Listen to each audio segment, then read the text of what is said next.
السلام علیکم ورحمۃ اللہ وبرکاتہ۔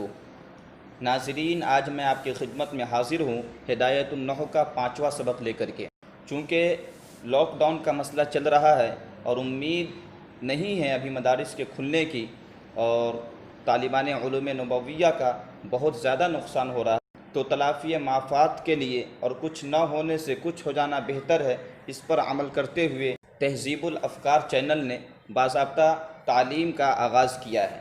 تو اگر آپ حضرات نے ابھی تک پہلا، دوسرا اور تیسرا سبق نہیں پڑھا ہے تو چینل کے ڈسکرپشن میں اس کا لنک دیا گیا ہے، آپ اس لنک پر کلک کر کے تمام اسباق کو آپ پڑھ سکتے ہیں شروع سے لے کر کے۔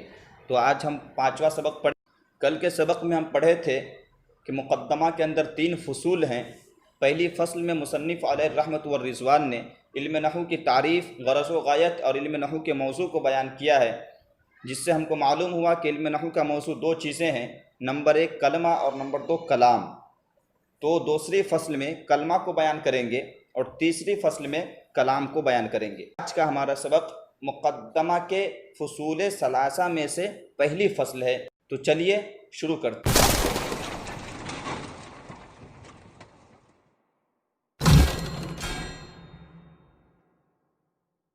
بسم اللہ الرحمن الرحیم۔ فصل الکلمۃ لفظ اوسع لمعنى مفرد وهي منحصرة في 3 اقسام: اسم وفعل وحرف، لأنها إما أن لا تدل على معنى في نفسها وهو الحرف، أو تدل على معنى في نفسها ويقترن معناها بأحد الأزمنة الثلاثة وهو الفعل، أو تدل على معنى في نفسها ولم يقترن معناها به وهو الاسم۔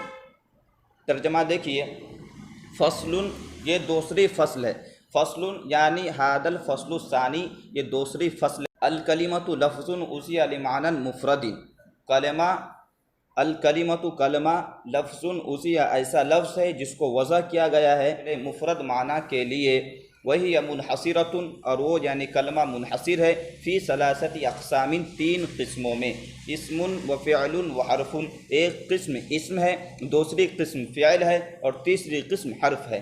لأنها اما ان لا تدل على معنى في نفسها، اس لیے کہ وہ یا تو دلالت نہیں کرے گا، لا تدل یا تو دلالت نہیں کرے گا، ایسے معنی پر، علی معنی ایسے معنی پر، فی نفسها جو اس کی ذات میں ہو، وہو الحرف اور وہ حرف ہے، یا دلالت کرے گا ایسے معنی پر جو اس کی ذات میں ہو، اس حال میں کہ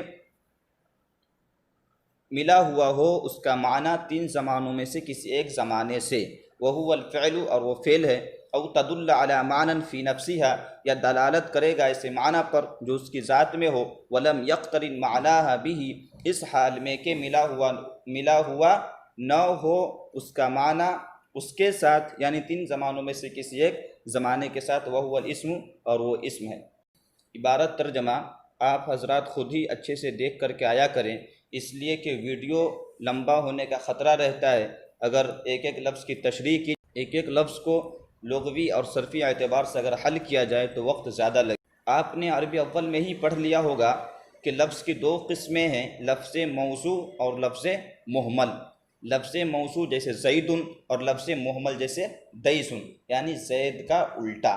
لفظ مہمل بے معنی لفظ کو کہتے ہیں اور لفظ موضوع معنی دار لفظ کو کہتے ہیں۔ اور یہ بھی آپ کو معلوم ہوگا کہ کلمے کی 3 قسمیں ہیں، اسم، فعل اور حرف۔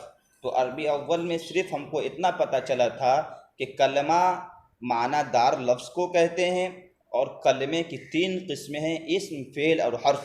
کلمے کی تعریف ہم کو نہیں پتہ چلا تھا، اسی طریقے سے کلمے کی 3 ہی قسمیں کیوں ہیں یہ بات ہم کو نہیں معلوم ہوئی تھی کہ کلمے کی 3 ہی قسمیں کیوں ہیں، اسم، فعل اور حرف۔ تو چونکہ ہم ترقی کر کے عربی اول سے عربی دوم میں آ گئے تو کچھ نہ کچھ علم میں اضافہ تو ہونا ہی چاہیے۔ تو آج کے سبق میں ہمارے علم کے اندر صرف اتنی بات کا اضافہ ہوگا کہ کلمے کی تعریف کو جانیں گے اور کلمے کی 3 ہی قسمیں کیوں ہیں اس کی دلیل۔ الکلمۃ لفظ سے کلمے کی تعریف بیان فرما رہے ہیں کہ کلمہ ایسا لفظ ہے جو معنی مفرد کے لیے وضع کیا گیا ہو، جیسے زیدن، یہ معنی مفرد یعنی ذات زید کے لیے وضع کیا گیا ہے۔ بس یہ تعریف آپ کو یاد کر لینی ہے، یہ اچھے طریقے سے انشاءاللہ آپ کو آگے سمجھ میں آئے گا۔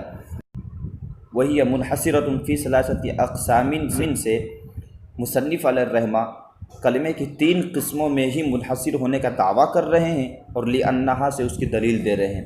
تو کلمے کی 3 ہی قسموں میں منحصر ہونے کی دلیل حصر یہ ہے، پہلے اس کو آپ اچھے طریقے سے یہ سمجھ لے کہ کلمہ یا تو معنی مستقل پر دلالت کرے گا یا دلالت نہیں کرے گا۔ کلمہ یا تو معنی مستقل پر دلالت کرے گا یا دلالت نہیں کرے گا، اور معنی مستقل سے مراد یعنی ایسا معنی کہ دوسرے کلمے کے ملائے بغیر ہی سمجھ میں آ جائے۔ معنی مستقل سے مراد ایسا معنی ہے کہ دوسرے کلمے کے ملائے بغیر ہی سمجھ میں آ جائے۔ تو کلمہ یا تو معنی مستقل پر دلالت کرے گا یا دلالت نہیں کرے گا۔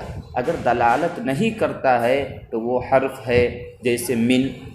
دیکھیے من کا جو معنی مستقل ہے یہ ابتدا ہے، تو من اپنے معنی مستقل یعنی ابتدا پر بغیر کسی دوسرے کلمے کے ملائے ہوئے دلالت نہیں کرتا ہے۔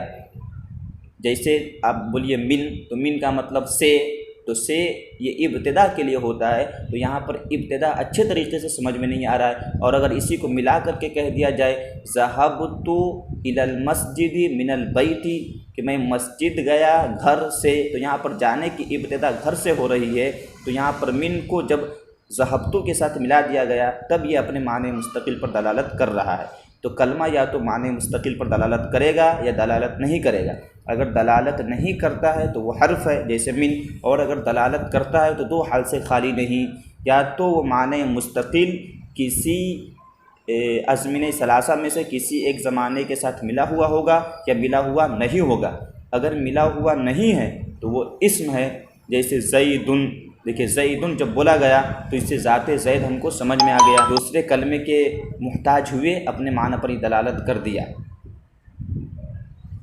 اور اگر ملا ہوا ہے تو وہ فعل ہے، جیسے ضرب۔ ضرب یہ اپنے معنی مستقل یعنی مارنے پر تو دلالت کر رہا ہے، اور دلالت کرنے کے ساتھ ساتھ ضرب اس نے مارا، فعل ماضی کا زمانہ بھی پایا جا رہا ہے، تو لہٰذا یہ فعل ہو گیا۔ اور کوئی زمانہ نہ پایا جائے وہ اسم ہوگا، جیسے زیدن۔ زید اپنے معنی مستقل پر دلالت بھی کر رہا ہے، یعنی ذات زید پر دلالت بھی کر رہا ہے، اور اس دلالت میں وہ کسی دوسرے کلمے کے ملانے کا محتاج بھی نہیں ہے، اور اس کے اندر زمانہ بھی نہیں پایا جا رہا ہے۔ اور ایک بات واضح رہے کہ آج کے سبق میں کئی اعتراضات بھی ہیں اور اس کے جوابات بھی ہیں، لیکن آج کل کا جو رواج چل رہا ہے کہ پڑھانے والے خود ہی اعتراض کرتے ہیں اور جواب دیتے ہیں، اس رواج کو میں بالکل بھی پسند نہیں کرتا ہوں، اس لیے میں اعتراض اور جواب کو چھیڑا نہیں ہے۔ اعتراض و جواب کا سب سے بہترین طریقہ یہ ہے کہ طالب علم خود اعتراض کریں پڑھانے والے سے، اگر ان کے ذہن میں کوئی اعتراض واقعتاً واقع ہوتا ہے تو۔ اسی طریقے سے پڑھانے والے کی بھی ذمہ داری ہے کہ وہ طلبہ کا امتحان لینے کے لیے کبھی کبھی اعتراض واقع کرے اور ان سے جواب لے۔ ایک ہی آدمی اعتراض بھی کرے اور ایک ہی آدمی جواب بھی دے، اس سے زیادہ فائدہ حاصل ہونے والا نہیں ہے۔ اس لیے اگر آپ حضرات یہ سبق سمجھ رہے ہیں تو اس کے اندر بہت سی جگہوں پر اعتراض واقع ہو رہا ہے، تو سب سے پہلے آپ خود ہی اس کو غور و فکر کریں، خود ہی دماغ لگائے کہ کہاں پر اعتراض واقع ہو رہا ہے، کون سی جگہ محل اعتراض ہے۔ اگر اعتراض واقع ہوتا ہے تو بالکل آپ کامنٹ کریں، انشاءاللہ میں تسلی بخش جواب دینے کی بھرپور کوشش کروں گا۔ اللہ تعالیٰ مدد فرمائے اور اللہ تعالیٰ ہمارے اس درس کو قبول فرمائے۔ والسلام علیکم ورحمۃ اللہ وبرکاتہ۔